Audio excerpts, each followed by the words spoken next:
Sir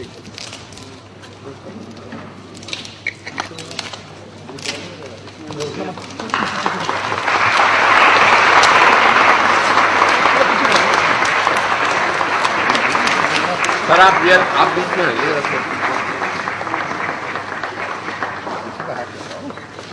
हाँ ये sir एक मिनट यार, कैमरा 1 मिनट कैसे हो।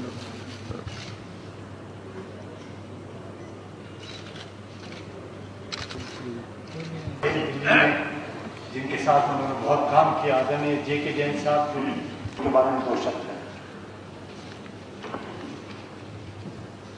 मंच पर उपस्थित हमारे विजेतागण और दिल्ली शहर से आए हुए बहुत से जाने माने और पहचाने भाई के साथ एक ऐसा रिश्ता था कि हर एक व्यक्ति ऐसा समझता था कि लाला जी मेरे ही आदमी हैं। उनके साथ दिल्ली के बारे में बातें करना और ख़ास तौर से जो गरीब व्यक्ति था उसकी लाला जी कितनी परवाह करते थे, चाहे वो नहीं समझा कि ये छोटा आदमी है, और यही दर्द उनके दिल में हमेशा रहा। लाला जी इतने फ्रैंक थे कि कभी उन्होंने डर कर काम नहीं किया। कोई भी बात यदि पार्टी के हित में नहीं है और कड़वी है तो वो कभी नहीं चूके उसको बोलने में, चाहे उनको किसी ने गलत समझा या सही समझा। अंतोगत्वा लाला जी को सही समझा गया। वो इस बात से मैं आपको बताना चाहता हूं कि कनॉट प्लेस के अंदर जो LIC बिल्डिंग बनी हुई है, ये यहाँ पर एक ग्राउंड था पहले, और दिल्ली की सारी राजनीतिक सभाएं LIC ग्राउंड पर हुआ करती थी।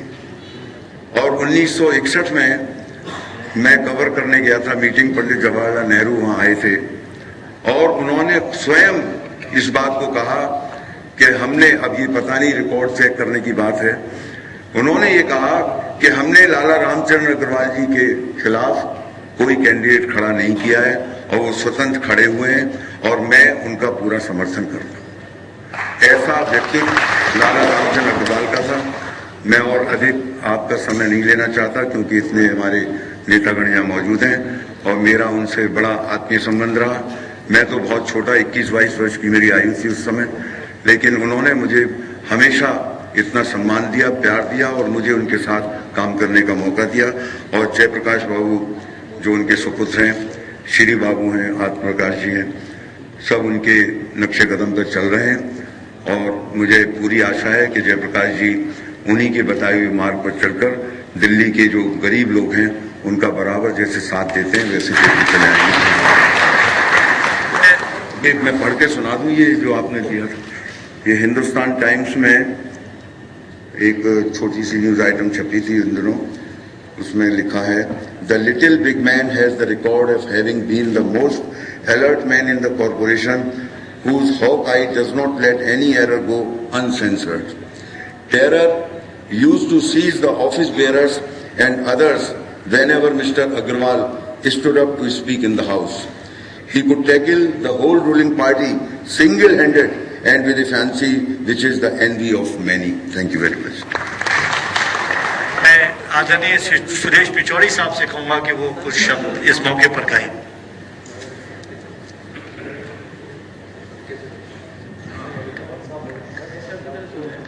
यहाँ उपस्थित सभी सम्मानित महानुभाव एवं श्री जयप्रकाश अग्रवाल जी के सम्मानित परिवारजन, ये हम सब लोगों के लिए बहुत सौभाग्य की बात है कि स्वतंत्रता संग्राम सेनानी स्वर्गीय श्री रामचरण अग्रवाल जी की स्मृति में श्री झा जी ने जो किताब लिखी है उसका आज यहाँ विमोचन किया गया है। यह विमोचन दरअसल कोई औपचारिकता पूर्ण करने के लिए नहीं है, बल्कि हमें वह मार्ग दिखाने के लिए है जिस मार्ग पर खास तौर से राजनीति में रहने वाले लोगों को आगे चलना है।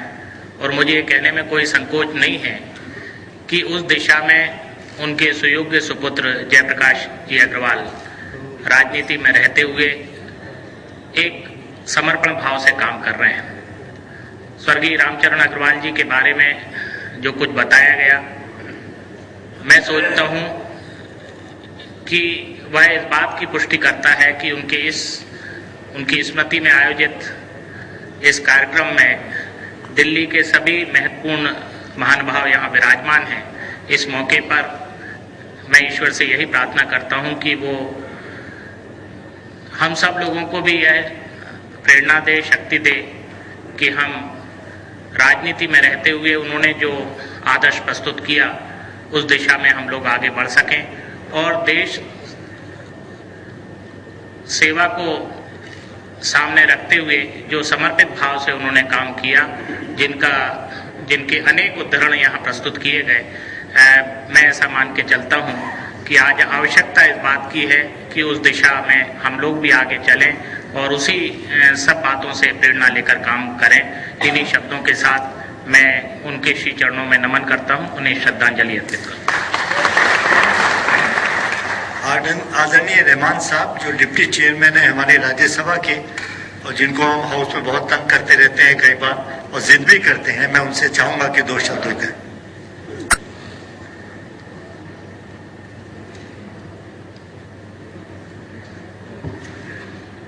श्री जयप्रकाश अग्रवाल जी, मंच पे उपस्थित गण्य लीडर साहिबान और यहाँ इस किताब के रिलीज के लिए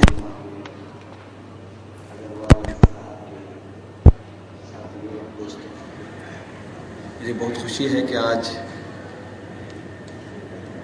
जाट साहब की लिखी हुई स्वतंत्रता सेनानी रामचंद्र अग्रवाल साहब के ऊपर एक किताब आज यहाँ तमाम जो रिलीज़ हुई है जमा हुए हैं। यह खुशी की बात है कि हमारे जो फ्रीडम फाइटर्स हैं, जो हमारे लीडर्स हैं, जो गुजर गए हैं, उनके कारनामे, उनके बलिदान, वो जो काम छोड़ गए हैं, उससे हमको एक सबक मिलता है कि हमारी आने वाले नस्लों के लिए इन तमाम बड़े शख्सियतों के बारे में जानना और उस पर चलना बहुत ज़रूरी है। और मैं मुबारकबाद देता हूँ ये जो नौजवान लेखक हैं जिन्होंने रामचंद्र अग्रवाल साहब की ज़िंदगी पर और उनके कारनामों पर ये पुस्तक लिखी है।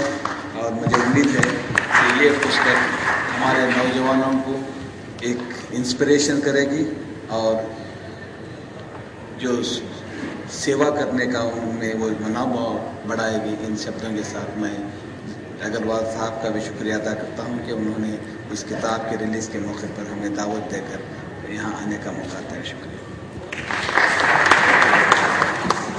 आदरणीय R.K. धवन साहब, जिन्होंने दिल्ली में बहुत सारे लोगों को बढ़ते हुए देखा, बहुत सारे परिवारों को बढ़ते हुए देखा और दिल्ली की राजनीतिक और सामाजिक जिंदगी का एक बहुत बड़ा हिस्सा है वो, मैं उनसे चाहूँगा कि वो कुछ शब्द कहें। उन्होंने रामचरण जी के साथ बहुत काम किया।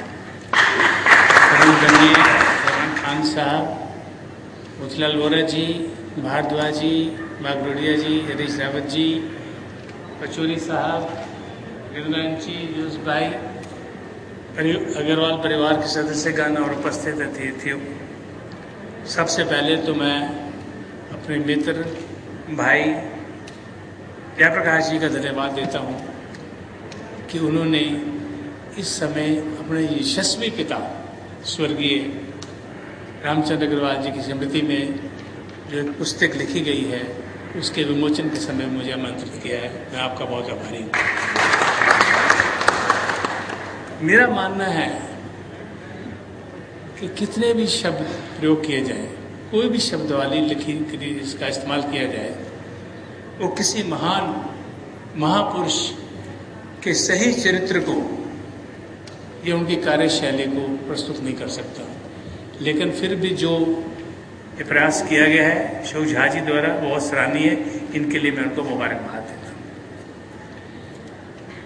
मेरा, जैसे जयप्रकाश जी ने कहा, स्वर्गीय रामचंद्र अग्रवाल जी से बहुत घनिष्ठ संबंध रहा, नज़दीकी का संबंध रहा। मुझे उन्हें बहुत नज़दीकी से देखने का मौका मिला, उनकी कार्यशैली को देखने का मौका मिला। और जैसे आप में से बहुत लोगों को मालूम ही होगा कि मुझे बहुत लंबे अरसे तक लगभग 22 साल स्वर्गीय श्रीमती इंदिरा गांधी जी की सेवा करने का अवसर मिला।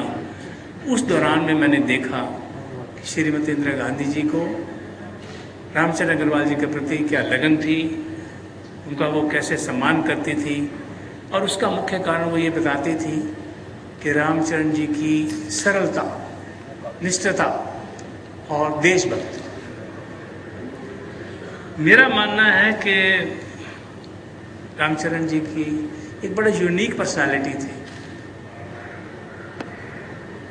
सुदृढ़ता, प्रेम, मानस प्रेम, अनिंदनीय ईमानदारी, कुछ ऐसे लक्षण थे जिनके बारे में इंदिरा जी बहुत ही उनकी इज्जत करती थी। आप जैसे सब जानते हैं कि उनका स्वभाव बहुत तेज था, जल्दी वो गुस्सा भी खा जाते थे, लेकिन बहुत देर बाद, जल्दी ही उसके बाद उसको शांत हो जाते थे कि अपने मन में किसी के प्रति द्वेष या भय की भावना नहीं रखते थे। ये उनका सबसे बड़ा गुण था। और ये सब होते हुए भी उनकी जो मित्रता थी वो दूरदर्शी थी, देशव्यापी थी, और किसी प्रकार की उनके मन में संकीर्णता नहीं थी। संकीर्णता के नज़दीक ही वो नहीं जाते थे। आपको ये भी सबको मालूम ही है कि किस प्रकार उन्होंने महात्मा गांधी जी से या पंडित जवाहरलाल नेहरू जी की आज़ादी के समय में जो आंदोलन चल रहा था उससे प्रेरणा प्राप्त करके अपने आप को आज़ादी की लड़ाई में झोंका। इसका वर्णन संक्षेप में झा जी ने अपनी पुस्तक में दिया है। सही पूर्वार्ध में उनके अगर चित्र के बारे में लिखा जाए, उनकी कुर्बानियों के बारे में लिखा जाए, उनकी समाज सेवा के लिखा जाए, तो मेरे ख्याल में तो अशोक झा जी को एक बार फिर मेहनत करनी पड़ेगी, एक बहुत बड़ी किताब लिखनी पड़ेगी। इस छोटी सी किताब में तो उनके सारी बातों को वर्णन नहीं किया जा सकता। आप ये भी जानते हैं कि दिल्ली में वो डिप्टी मेयर बने। समाज सेवा ही उनका एक लक्ष्य था। अन्याय के प्रति कभी भी आवाज़ उठाना, वो किसी प्रकार से डरते नहीं थे। उनको ये परवाह नहीं होती थी कि ये बड़ा नेता है या छोटा नेता है। सच्चाई के पथ पर चलना, अन्याय के प्रति लड़ना और समाज सेवा के लिए हमेशा हर वक्त वो प्रेरित रहते थे। ये उनका सबसे बहुत बड़ा गुण था। मैंने ये भी सोच देखा है, उनको नज़दीक से देखा कि उनको किसी प्रकार की निजी अवार्ड की आवश्यकता नहीं थी। चाहे ताम्रपत्र मिला उनको, ये तो देश में सभी को मिला जो स्वतंत्रता संग्राम सेनानी थे, लेकिन उनको कोई खास प्रेरणा नहीं मिली, क्योंकि उन्होंने देश की आज़ादी की लड़ाई में एक महात्मा गांधी जी की, पंडित जवाहरलाल नेहरू जी की प्रेरणा से काम किया था, एक ताम्रपत्र के लिए नहीं किया था। उन्होंने कभी भी किसी प्रकार का कोई ऑफिस या नियुक्ति प्राप्त करने के लिए कोई प्रयास नहीं किया। इंदिरा जी के बहुत नज़दीक थे। जैसे मैंने आपसे कहा, इंदिरा जी उनका बहुत आदर करती थी, सम्मान करती थी, उनके प्रति मन में उनके लिए श्रद्धा थी। तब भी मैंने ये कभी नहीं देखा था कि इंदिरा जी के पास वो आए हों और अपने लिए या अपने परिवार के लिए कभी कुछ मांगा हो। समाज के लिए या दिल्ली के लोगों के लिए तो हर वो तो बात करते थे, लेकिन अपने लिए उन्होंने कभी नहीं मांगा। इन सब बातों का